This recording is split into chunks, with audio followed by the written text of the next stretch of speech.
उप मुख्यमंत्री ब्रजेश पाठक की ओर से उनको श्रद्धांजलि अर्पित की गई है। इसी के साथ साथ आपको बताते चले कि अब शुभम द्विवेदी का पार्थिव शरीर कानपुर के लिए भी रवाना होगा, लेकिन यहां पर उप मुख्यमंत्री ब्रजेश पाठक ने पहुंचकर शुभम द्विवेदी के पार्थिव शरीर को श्रद्धांजलि अर्पित की है। इसके अलावा आपको बताते चले कि तमाम पुलिस के अधिकारी भी यहां पर मौजूद है। सुनिए उप मुख्यमंत्री की ओर से क्या कुछ कहा जा रहा है।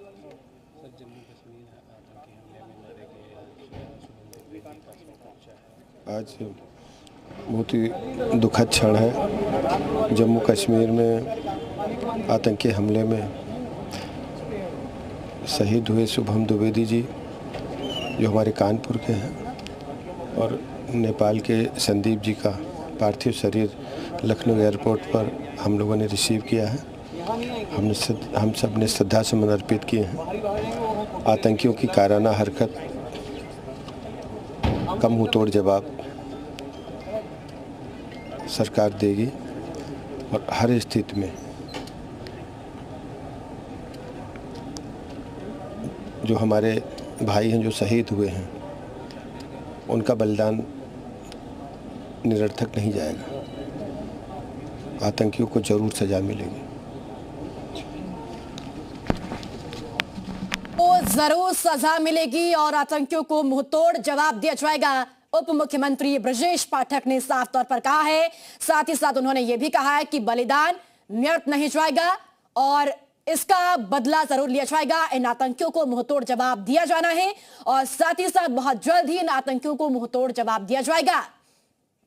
तो लखनऊ एयरपोर्ट की तस्वीरें आपके सामने, जहां पर शुभम द्विवेदी का पार्थिव शरीर पहुंचा है। और इसी के साथ साथ आपको ये बताते चले कि उप मुख्यमंत्री ब्रजेश पाठक की ओर से उन्हें श्रद्धांजलि लखनऊ एयरपोर्ट पर दी गई है। पहलगाम में आतंकी हमले में शुभम द्विवेदी मारे गए थे और अब उनका शरीर लखनऊ एयरपोर्ट पहुंचा है और यहां पर उप मुख्यमंत्री ब्रजेश पाठक पहुंचे, उन्हें श्रद्धांजलि अर्पित की। लेकिन इसी दौरान उप मुख्यमंत्री ने साफ कहा है कि आतंकियों को मुंहतोड़ जवाब दिया जाएगा, आतंकियों को बख्शा नहीं जाएगा और साथ ही साथ यह बलिदान व्यर्थ नहीं जाएगा।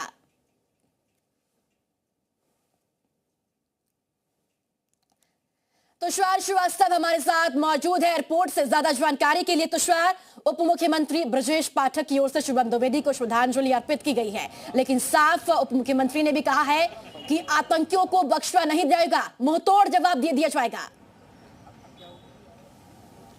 बिल्कुल, देखिए कड़ा संदेश दिया है और आपको बताऊं तो 2 लोगों की डेड बॉडी रिसीव की गई है लखनऊ एयरपोर्ट पे, जिसमें नेपाल के संदीप और कानपुर के शुभम द्विवेदी हैं।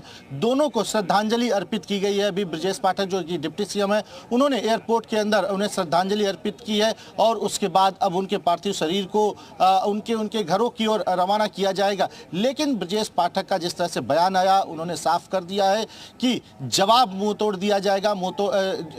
जो आतंकी हैं उनको बख्शा नहीं जाएगा किसी भी कीमत पर। आपको मैं एक बार एयरपोर्ट की तस्वीर दिखाऊं तो देखिए, मैं इस वक्त खुद लखनऊ एयरपोर्ट पर मौजूद हूं। यहां की तस्वीर देखिए तो कॉरिडोर बनाया गया है, ये कार्गो का रास्ता है और इसी रास्ते से जो दोनों की पार्थिव शरीर है वो बाहर निकलेगी और इस कॉरिडोर से होकर एक संदीप की जो डेड बॉडी है वो नेपाल जाएगी और शुभम द्विवेदी की जो डेड बॉडी है वो यहाँ से कानपुर के लिए जाएगी।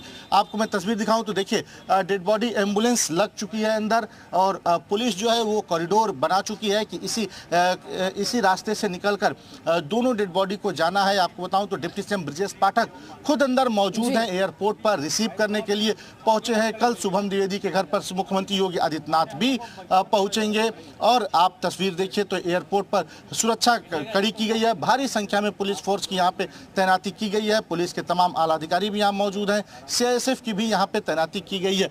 आप तस्वीर देखिए तो अब बस कुछ ही समय में दोनों डेड बॉडी यहाँ से निकलेगी और निकलकर शुभम द्विवेदी की जो डेड बॉडी है वो कानपुर के लिए रवाना होगी। यहाँ से कानपुर तक पूरा कॉरिडोर बनाया गया है डेड बॉडी को ले जाने के लिए।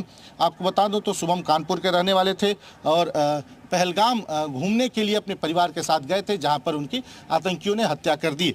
आपको एक बार फिर मैं तस्वीर दिखा रहा हूं तो ये एयरपोर्ट की तस्वीर है। 2 डेड बॉडी को रिसीव किया है।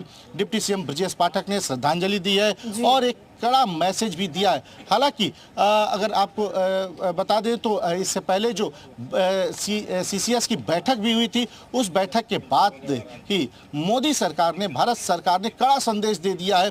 तमाम जो अटारी बॉर्डर को बंद कर दिया गया, इसके अलावा पाकिस्तानी नागरिक जो भारत में, उनको तत्काल भारत छोड़ने का आदेश दे दिया गया, सिंधु नदी समझौते को भी स्थगित कर दिया गया। तो ऐसे तमाम कड़े संदेश दिए गए हैं।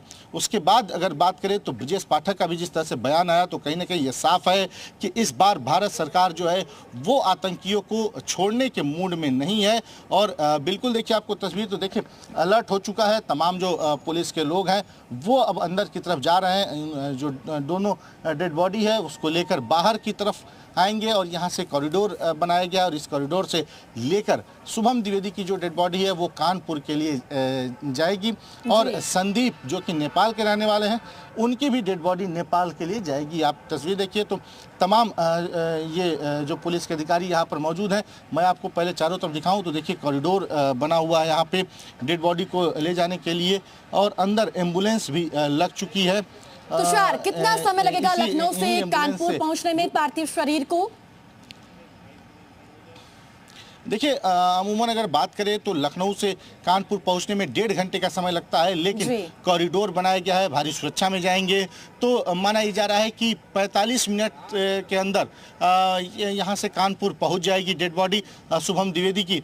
तो बस कुछ ही देर में शुभम द्विवेदी की जो डेड बॉडी है वो अंदर कार्गो सेक्शन से बाहर निकलने वाली है। आपको दिखाऊं तो इंडिगो की फ्लाइट से ये डेड बॉडी आई है, और कार्गो सेक्शन जो होता है एयरपोर्ट पे, वहां से इस डेड बॉडी को बाहर निकाला जा रहा है। अंदर एयरपोर्ट पे देखिए तो एम्बुलेंस खड़ी है। अब तमाम जो अधिकारी हैं पुलिस के वो मौके पर मौजूद हैं, पुलिस के लोग मौके पर मौजूद हैं। भारी सुरक्षा व्यवस्था में इनको ले जाया जाएगा, यहाँ से पूरे सम्मान के साथ ले जाया जाएगा कानपुर। तमाम पुलिस के आला अधिकारी इस वक्त यहाँ पर मौजूद हैं। आप अंदर डिप्टी सीएम ब्रजेश पाठक खुद यहाँ पर पहुँचे हैं डेड बॉडी को रिसीव करने के लिए। उन्हें श्रद्धांजलि अर्पित किया ब्रजेश पाठक ने, और उसके बाद यहाँ पर ठीक है तुषार, मैं आपके पास लौटूंगी। हमारे साथ कानपुर से शुभम द्विवेदी के घर से हमारे सहयोगी ज्ञानेंद्र प्रताप सिंह हमारे साथ मौजूद है। ज्ञानेंद्र, शुभम द्विवेदी का पार्थिव शरीर इस वक्त लखनऊ एयरपोर्ट पहुंच चुका है, जहां डिप्टी सीएम ने उनको श्रद्धांजलि भी अर्पित की है। आपकी मौजूदगी शुभम द्विवेदी के घर पर इस वक्त है। कॉल को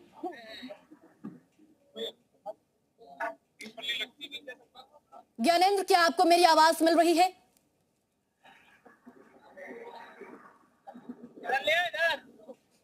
तो चलिए, ज्ञानेंद्र तक आवाज फिलहाल नहीं पहुंच पा रही है। तस्वीरें हम आपको लखनऊ एयरपोर्ट की दिखा रहे हैं, जहां आपको बताते चले कि शुभम द्विवेदी का पार्थिव शरीर पहुंचा है, साथ ही नेपाल के संदीप का पार्थिव शरीर भी पहुंचा है, जो कि यहां से फ्लाइट के जरिए नेपाल रवाना किया जाएगा। इसी के साथ साथ आपको बताते चले कि अब शुभम द्विवेदी का जो पार्थिव शरीर है एम्बुलेंस के जरिए कानपुर के लिए रवाना हो चुका है। तस्वीरें भी आपके सामने हैं, और इसी के साथ साथ आपको बताते चले कि कहा यह जा रहा है कि 45 मिनट का वक्त लगेगा लखनऊ से कानपुर पहुंचने में, जिस तरह से हमारे सहयोगी तुषार भी लगातार जानकारी दे रहे हैं। एक बार फिर से तुषार के पास चलेंगे। तुषार हमारे साथ इस वक्त मौजूद नहीं है, लेकिन तस्वीरें लगातार हम आपको दिखा रहे हैं, जहां आपको बताते चले कि अब शुभम का जो पार्थिव शरीर है लखनऊ एयरपोर्ट पर पहुंचा, साथ ही साथ नेपाल के संदीप का पार्थिव शरीर भी लखनऊ एयरपोर्ट पर है। आपको बताते चले कि कल पहलगाम में जिस तरीके से आतंकी हमला हुआ, आतंकी हमले में शुभम द्विवेदी की हत्या की गई। ज्ञानेंद्र के पास चलेंगे, शुभम द्विवेदी के घर से हमारे साथ मौजूद है कानपुर से। ज्ञानेंद्र, आपकी मौजूदगी शुभम द्विवेदी के घर पर इस वक्त है। उनका पार्थिव शरीर लखनऊ एयरपोर्ट पर पहुंचा है, जहां डिप्टी सीएम ने उनको श्रद्धांजलि अर्पित की है। जी बिल्कुल, आपको बता दें कि मैं इस समय शुभम द्विवेदी जो मृतक हैं पहलगाम आतंकी हमले में, उनके घर के सामने ही खड़ा हूं, और इस पूरे रास्ते को ग्रीन कॉरिडोर बनाया गया है। बताया यह जा रहा है कि लखनऊ का जो एयरपोर्ट है वहां शुभम द्विवेदी का जो पार्थिव शरीर आएगा, उसके बाद इसी रास्ते से उनका पार्थिव शरीर यहाँ घर पे आएगा और जो पूरा रास्ता है उसको ग्रीन कॉरिडोर बनाएगा। जितने रास्ते में पूरे थाने और चौकियां पड़ती हैं, उन सभी रास्तों में पुलिस की जो गाड़ियां हैं वो पूरे रास्ते में हमें खड़ी दिखाई दी। और इसके अलावा जानकारी ये भी मिल रही है कि कल कई जो मंत्री हैं वो भी यहाँ आने की संभावना है। इसके साथ साथ जानकारी ये भी मिल रही है कि सीएम योगी आदित्यनाथ भी यहाँ पर आ सकते हैं। इसके साथ साथ आज भी ये जानकारी मिली कि जो शुभम के परिजन हैं उनसे भी मुख्यमंत्री ने बात की है और सांत्वना दी है। साथ साथ इसके साथ साथ ये भी आश्वासन दिया है कि जो आतंकी हमला हुआ है और उसके पीछे जो भी लोग हैं वो बेनकाब किए जाएंगे और उनके खिलाफ ऐसी कार्रवाई की जाएगी जो आगे नजीर बनेगी। जी बिल्कुल ज्ञानेंद्र, जिस तरह से डिप्टी सीएम ने भी साफ तौर पर कड़ा संदेश दिया है कि आतंकियों को बख्शा नहीं जाएगा। चलिए, बहुत शुक्रिया ज्ञानेंद्र आपका। तुषार आपका भी बहुत शुक्रिया तमाम जानकारी के लिए। पहलगाम